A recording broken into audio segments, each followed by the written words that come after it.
চাইছে যে আমি অপদস্থ কৰিছোঁ, কিন্তু কোনো ভিডিঅ' ফুটেজ আপোনালোকে দেখিছে, আপোনালোকৰ বহুত চেনেলো আছে, আমি কোনো অভদ্ৰ আচৰণ কৰা নাই বা অন্যান্য কিছুমান অপযশ জাপি দিয়া হৈছে যে আমাৰ ওপৰত সেইটো বিপক্ষণৰ তেনেকুৱা হৈছে। এই অবাঞ্ছিত ঘটনাটো আমি কেতিয়াও কামনা নকৰোঁ। সঁচাকৈ কোনো এটা বিহু মঞ্চতে বা কোনো সাংস্কৃতিক অনুষ্ঠানত এনেকুৱা অবাঞ্ছিত কোনো ঘটনা হ'ব নালাগে।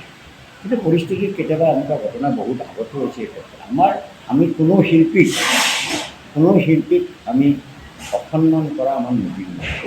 পূব গুৱাহাটী বিহু সন্মিলন আজি 64 বছৰে যিসকল শিল্পীক লৈ এই অনুষ্ঠানটো চলি আছে, তেওঁলোক কেতিয়াও আমি অসন্মান কৰিব বিচৰা নাই। আৰু দিগন্ত ভাগৱতীৰ নিচিনা এজন বিশিষ্ট শিল্পী, যথেষ্ট অভিজ্ঞ শিল্পী, আমি যাক মৰম কৰোঁ, শ্ৰদ্ধা কৰোঁ, তেনেজন শিল্পী এগৰাকী আমি অসন্মান কৰাৰ কোনো প্ৰশ্ন নুঠে।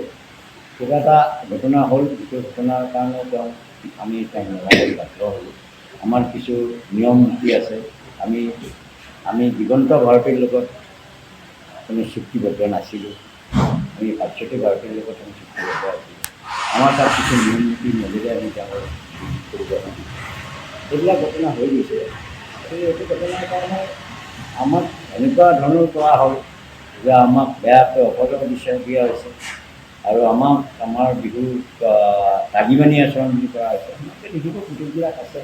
আমি ৰিকুৱেষ্ট কৰিছিলোঁ, ফুটেজত স্পষ্টকৈ আছে, তেওঁ সসন্মান নামিও আহিছে।